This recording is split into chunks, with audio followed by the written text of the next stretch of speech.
You can tell when your AI pilots reach their tipping point. They've proven that they can work. There are a few measurable wins, there's some efficiency gains, there's positive feedback from the teams that are using them. So the concept isn't in doubt anymore. But now comes the hard part, scaling it, because that's when progress slows down. And not because anybody's lost interest, but because nobody's quite sure how to take the next step.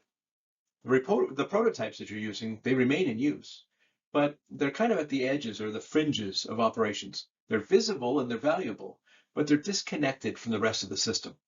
So, for example, one team might keep on experimenting while another one waits for direction. And then leadership generally hesitates to expand without a clear model to govern it. And this is the quiet tension of AI adoption. The energy is still there, but the path forward is not. And leaders, of course, often assume that this is a maturity issue, that the organization just needs more time, maybe better data, or a few more success stories before they're able to scale. But in reality, the problem is structural. AI pilots tend to stall because there's no system linking the experiments to execution.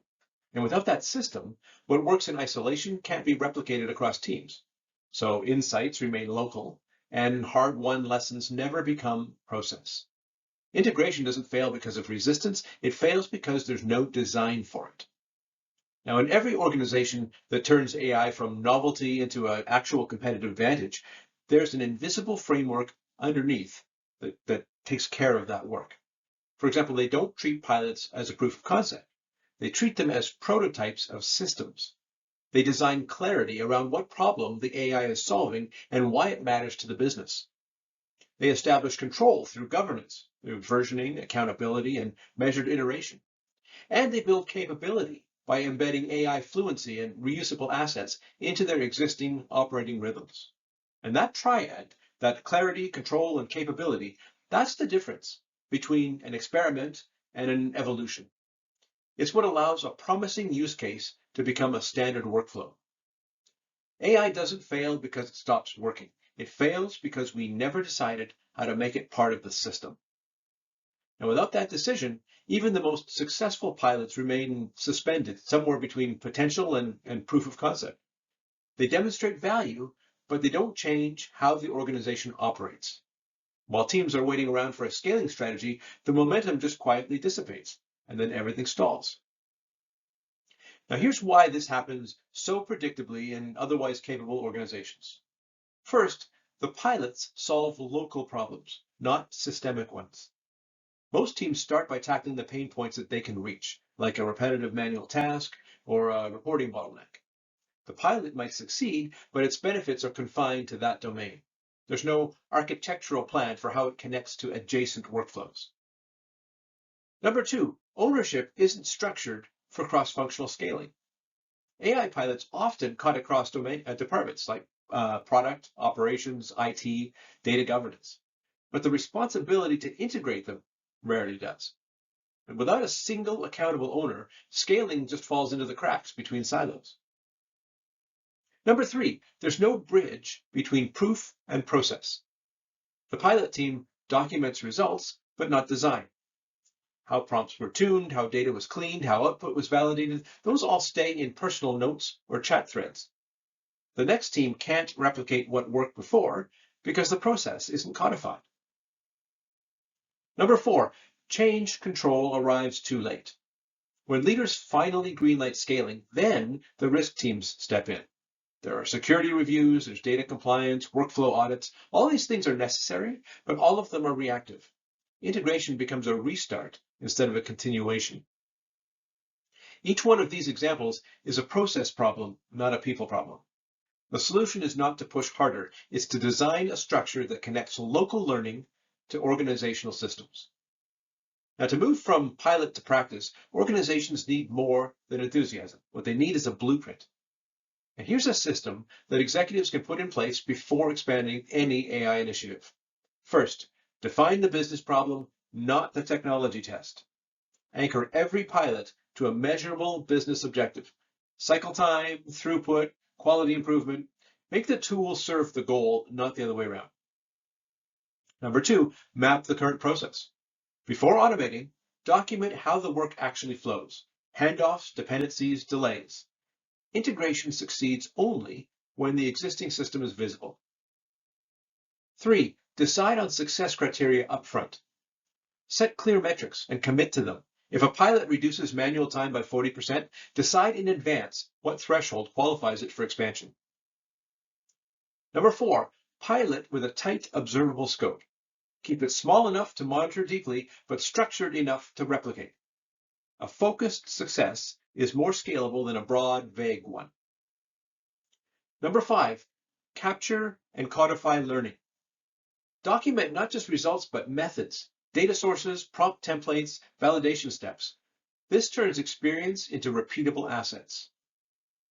Number 6, design the integration path early. Identify which systems, roles, or approvals are going to be required to scale. Build those considerations into the pilot while momentum is still high. Number 7, scale only what's proven and system ready. Expansion should be a mechanical step, not a leap of faith.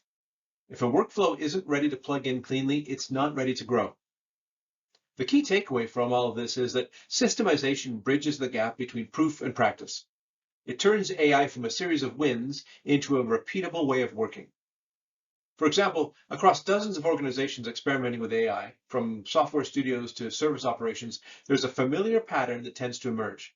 Teams run multiple successful pilots, each one delivering measurable value, but they all remain isolated. For example, one group might use AI for QA triage, another one might use it for asset tagging, another one for documentation summaries. Each one works well on its own, but the collective impact stays fragmented. Leadership can point to bright spots, but not to a cohesive system. The turning point always comes when teams stop treating each pilot as a standalone success and start using a shared playbook to capture and connect what's working. So instead of celebrating isolated results, they document the structure behind them, mapping each pilot's problem to process to prompt to proof flow. This turns experimentation into reusable knowledge. Within a few months of adopting that kind of a mindset, 3 things pretty consistently happen. Number 1, you have clarity. Pilots align to shared process business objectives like improved throughput per developer hour or reduced turnaround time. You have control. Ownership shifts from enthusiastic individuals to accountable workflow leads with defined responsibilities. And you have capability. Teams build reusable prompt libraries, validation checklists, and integration templates. When expansion begins, it's no longer experimental, it's operational. The same methods that worked in one workflow can be lifted into others. It's not unusual to see cycle time reductions of 30 to 40% simply by applying structured systemization to what already worked. In other words, they didn't adopt AI, they systemized it. If your pilots feel stuck, don't add more of them. Instead, design a bridge. Here's what that looks like at the executive level. Ask the integration question early. If this works, how will we scale it? Make that question mandatory in every pilot charter. Define ownership across boundaries. Assign a single operational sponsor responsible for integration, not just for results. Number 3, treat process as infrastructure. Build documentation, governance, and learning capture into your pilot from day 1. And number 4, measure repeatability, not novelty. The best signal that a pilot is ready to scale is that another team can reproduce it with minimal support.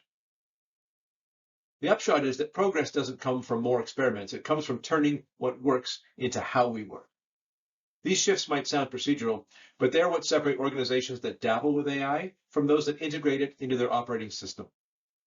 Now, as we wrap up here, AI does not change your organization by itself. It magnifies the systems that are already in place, the clarity of your goals, the strength of your processes, and the discipline of your execution. Your job as a leader isn't to sponsor experiments, it's to architect the environment where success can scale. And that means designing the pathways and the guardrails and the governance that allow good ideas to become dependable operations. When you do that, the question inside your organization changes. It's no longer who's running AI pilots. Instead, it becomes which systems are now AI enabled. And that's the inflection point, when experimentation turns into evolution and innovation becomes routine. Hi, Jason here. If this topic resonated with you, you might find the webinar I just recorded interesting as well. It's about how to systemize AI so it actually delivers results. You can watch it at techleaderadvance.com/systemizefirst.